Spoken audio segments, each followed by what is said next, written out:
Assalamualaikum warahmatullahi wabarakatuh. Salam sejahtera untuk kita semua. Kepada yang terhormat Bapak Profesor Marwan Asri selaku dosen pembimbing saya, beserta kedua dosen penguji yang saya hormati. Pada kesempatan kali ini saya ingin mempresentasikan tesis saya yang berjudul Analisis Pengaruh Tata Kelola Perusahaan terhadap Financial Distress. Studi empiris pada perusahaan sektor konstruksi, properti, dan real estate yang terdaftar di Bursa Efek Indonesia pada periode 2016 sampai 2019. Latar belakang dari financial distress yaitu merupakan kondisi kesulitan keuangan perusahaan yang disebabkan laba operasional tidak cukup untuk memenuhi biaya-biaya operasional dan kewajiban-kewajiban perusahaan. Nah, untuk mengatasi defisit keuangan tersebut, maka modal dan laba ditahan itu cenderung akan tergerus untuk memenuhi defisit keuangan yang ada. Nah, apabila dibiarkan berkepanjangan, financial distress ini dapat mengancam going concern perusahaan dan dapat berujung pada kebangkrutan. Nah, perusahaan yang mengalami kendala financial distress ini cenderung bergantung terhadap pinjaman atau hutang, sehingga mengakibatkan perusahaan bersifat highly leverage, sehingga memiliki paparan risiko likuiditas dan solvensibilitas yang lebih tinggi, sehingga sangat rentan terhadap kebangkrutan. Oke, objek penelitian ini adalah sektor konstruksi, properti, dan real estate, di mana industri ini bersifat capital intensif dan sangat membutuhkan permodalan. Kemudian juga bersifat highly dependent on leverage sebagai sumber permodalan atas pembangunan proyek jangka panjangnya, di mana dapat terlihat bahwa rasio DER pada perusahaan di sektor ini cenderung tinggi, disebabkan kebutuhan perusahaan untuk menalangi terlebih dahulu biaya-biaya awal seperti pembebasan lahan dan pembangunan proyek-proyeknya sebelum akhirnya dibayar oleh konsumen pada suatu termin tertentu. Nah, risiko dari industri ini adalah pembayaran konsumen yang macet. Misalkan realisasi penerimaan negara yang tidak sesuai APBN sehingga pemerintah menunda pembayaran kepada kontraktornya. Nah, hal ini dapat mengganggu cash flow perusahaan dan dapat mengakibatkan defisit kas yang membutuhkan modal yang besar untuk mencukupi kebutuhan-kebutuhan tersebut. Kemudian sektor konstruksi ini berkontribusi sebesar 10,75% terhadap PDB dan terus mengalami pertumbuhan kontribusi. Kemudian rasio NPL dari sektor konstruksi dan real estate ini cenderung cukup tinggi, di mana sektor real estate ini merupakan penyumbang NPL terbesar sebesar 3,7%. Kemudian sektor konstruksi ini menjadi sektor penyumbang NPL terbesar kedua sebesar 3,6% terhadap perbankan, berdasarkan data dari lembaga penjamin simpanan. Nah, kemudian jika dilihat dari sisi pasar modal, dapat kita lihat di grafik apabila sektor JK Prop atau JK Property ini di-compare dengan IHSG, diketahui bahwa sektor ini lebih bersifat fluktuatif dan cenderung penurunannya itu di bawah IHSG. Kemudian jika kita lihat dari retur sahamnya selama 4 tahun terakhir, diketahui bahwa CAGR dari return JK Prop ini hanya sebesar 0,65%, sementara IHSG bernilai sebesar 8,22%.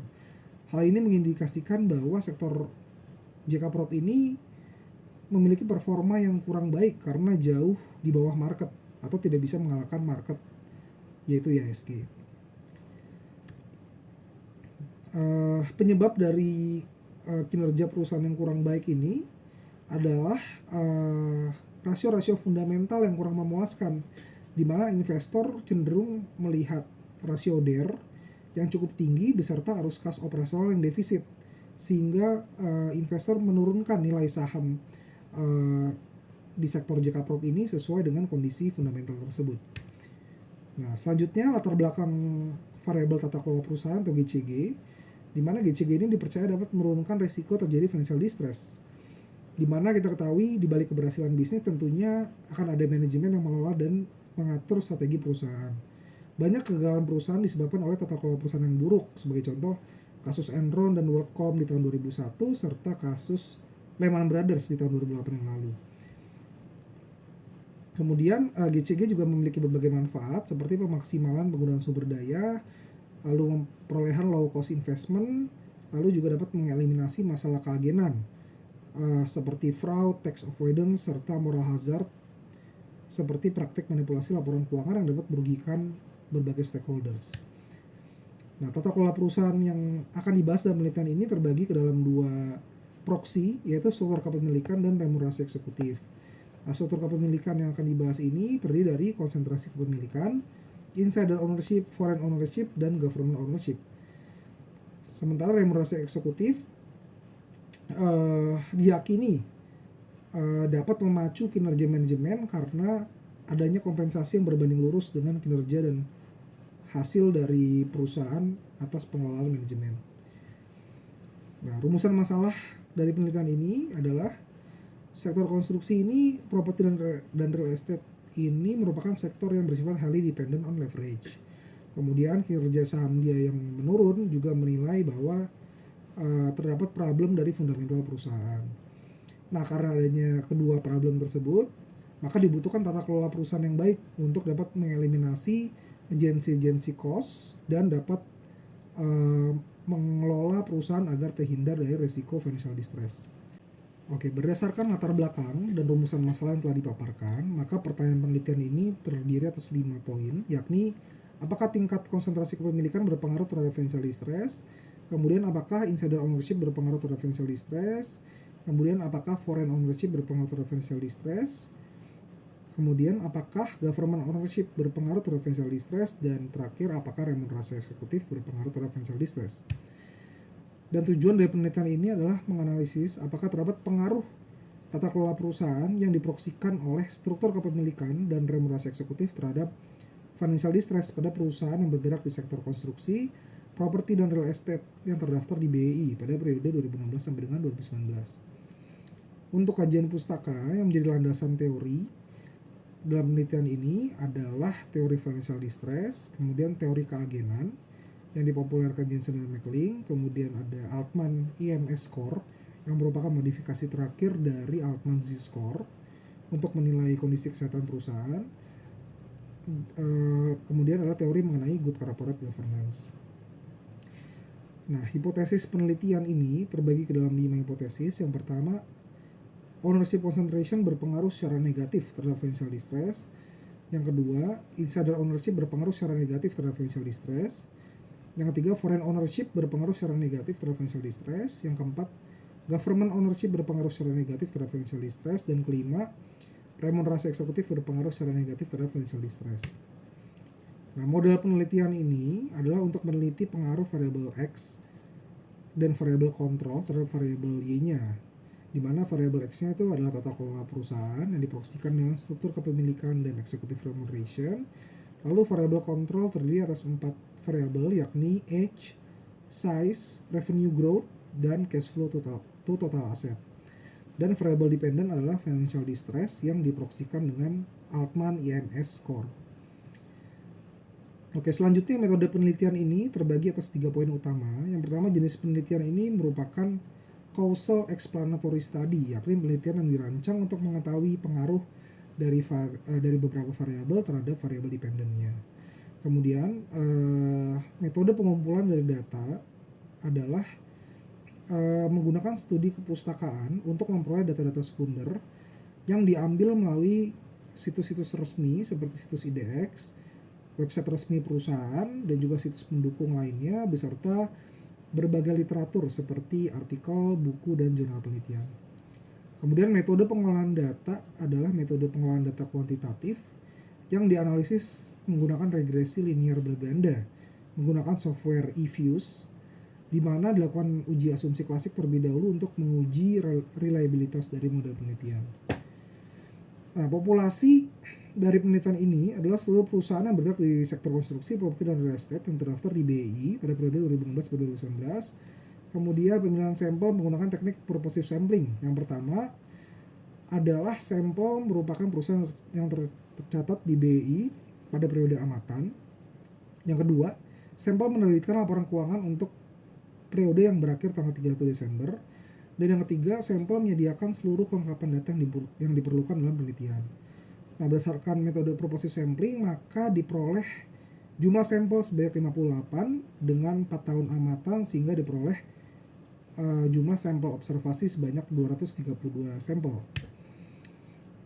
Kemudian definisi operational variable, ownership concentration diukur menggunakan jumlah persentase kepemilikan saham yang lebih besar sama dengan 5%. Kemudian variable insider ownership diukur dari jumlah persentase kepemilikan saham direksi komisaris. Kemudian variable foreign ownership diukur dari jumlah persentase kepemilikan saham investor asing yang lebih besar sama dengan 5%. Kemudian government ownership diukur dari persentase kepemilikan pemerintah dalam perusahaan. Kemudian remunerasi eksekutif diukur dari logaritma natural atas nilai remunerasi di tahun berjalan. Kemudian variable age diukur dari logaritma natural jumlah tahun sejak perusahaan didirikan. Kemudian variable size diukur dari logaritma dari market cap perusahaan. Kemudian variable revenue growth diukur dari pertumbuhan revenue dibandingkan dengan tahun sebelumnya. Kemudian variable arus kas operasi terhadap total aset diukur dari arus kas dari kegiatan operasional dibandingkan total aset. Yang terakhir, variable EMS atau emerging market score diukur dengan formula yang dipopulerkan oleh Altman. Nah, dari penelitian ini juga memiliki 5 model, di mana model 1 sampai ke 4 hanya berbeda pada variabel struktur kepemilikan. Sedangkan pada model kelima adalah menggunakan model yang full atau full model yang memasukkan setiap unsur dari struktur kepemilikan. Nah, tujuan dari full model adalah mengetahui variabel manakah yang paling berpengaruh apabila dalam satu perusahaan terdapat kombinasi pemegang saham. Kemudian uji asumsi klasik dapat diketahui bahwa kelima model tidak lolos uji normalitas, uji heteroskedastisitas, dan uji autokorelasi, namun lolos terhadap uji multikolinearitas. Nah, disebabkan tidak lolosnya persyaratan uji asumsi klasik, maka penelitian ini tidak dapat menggunakan OLS atau ordinary least square, sehingga menggunakan uji regresi robust yang dianggap dapat lebih tepat dan tidak begitu sensitif terhadap outlier yang ada dalam penelitian.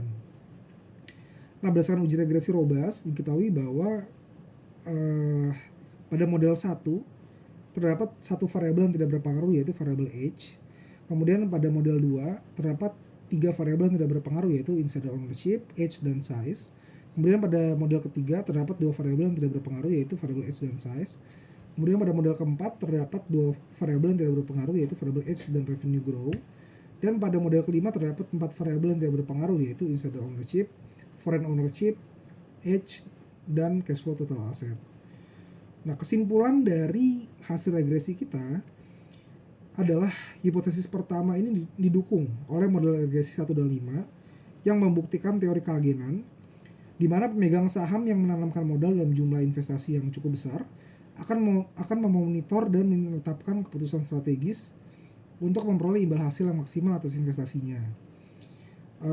Selain itu, pemegang saham juga akan memberlakukan prinsip good corporate governance untuk memastikan tereliminasinya masalah keagenan yang dapat menimbulkan financial distress bagi perusahaan. Kemudian hipotesis kedua tidak didukung, yang dapat dijelaskan karena pasifnya peranan kepemilikan manajerial terhadap pengambilan keputusan strategis perusahaan, sehingga insider ownership ini hanya dianggap sebagai sinyal untuk menarik investor luar terhadap perusahaan. Kemudian hipotesis ketiga didukung oleh hasil penelitian ini, di mana dapat dikatakan bahwa foreign investor memiliki expertise yang lebih unggul dalam pengawasan dan pengelolaan serta mampu memberikan insentif yang lebih baik untuk memacu kinerja manajemen. Namun model regresi 5 tidak mendukung hipotesis tersebut karena variabel struktur kepemilikan lainnya lebih berpengaruh dibandingkan variabel foreign ownership. Hipotesis keempat tidak didukung, yang dibuktikan oleh model regresi 4 dan 5. Hal ini dapat dijelaskan karena peranan BUMN yang juga mementingkan unsur social welfare dibandingkan pure profit maximization seperti perusahaan swasta. Selain itu, keputusan strategis BUMN juga sangat dipengaruhi oleh unsur politik dan kebijakan pemerintah yang sedang menjabat. Selanjutnya, hipotesis 5 juga tidak didukung. Hal ini tidak sesuai dengan teori keagenan yang menyatakan bahwa remunerasi yang setimpal akan meningkatkan kinerja agen dan mengurangi agency cost. Nah, hal ini dapat dijelaskan bahwa Pemberian remunerasi itu tidak harus berbentuk kas dan dalam nominal yang tinggi, tapi harus dalam bentuk dan nominal yang tepat. Misalkan seperti kepemilikan saham atau stock options yang dijabarkan dalam buku Erhard dan Brightman tahun 2011. Nah, kesimpulan, implikasi atas hasil penelitian ini bagi akademisi adalah untuk melengkapi dan memperkaya penelitian-penelitian sebelumnya. Kemudian yang kedua, bagi manajemen agar penelitian ini mampu memberikan landasan kepada manajemen untuk menyusun strategi untuk mengkolaborasikan keinginan dan kepentingan berbagai jenis pemegang saham, serta membantu manajemen dalam menyiapkan compensation plan dalam jumlah dan bentuk yang tepat untuk memacu kinerja manajemen. Dan ketiga, bagi investor, penelitian ini diharapkan dapat menjadi landasan atas pengambilan keputusan investasi serta keputusan strategis dalam perusahaan. Dan yang keempat, bagi perbankan maupun lembaga pembiayaan, penelitian ini diharapkan dapat menjadi landasan dalam pengambilan keputusan strategis terkait dengan pemberian pendanaan ataupun perpanjangan tenor pembiayaan. Keterbatasan penelitian ini adalah yang pertama, jumlah periode amatan yang cukup singkat, yaitu 4 tahun. Yang kedua, periode waktu variabel dependennya adalah T0 yang berada dalam tahun yang sama dengan variabel independen. Nah, sehingga dapat terjadi lag time yang tidak tercermin dalam hasil penelitian ini. Yang keterbatasan ketiga, penelitian yang dilakukan terhadap sektor konstruksi, properti, dan real estate yang dapat lebih robust apabila dilakukan sampel dari multi industri atau multi sektor. Lalu poin yang keempat, keterbatasannya adalah kemampuan variabel independen yang terbatas dalam menjelaskan variabel dependen yang dapat tercermin dari nilai adjusted R-score yang cukup rendah. Nah, saran untuk penelitian berikutnya adalah menambah periode waktu amatan dan menguji periode variabel dependen dengan memasukkan unsur lag time. Kemudian saran berikutnya adalah mengambil sampel dari cross industries agar penelitian dapat lebih meyakinkan, dan memasukkan variabel-variabel lain seperti variabel moderasi maupun variabel mediasi untuk meningkatkan kemampuan model dalam memprediksi variabel dependen. Demikian presentasi tesis saya. Saya ucapkan terima kasih dan semoga dapat bermanfaat bagi para pendengar maupun pembaca penelitian ini. Wassalamualaikum warahmatullahi wabarakatuh.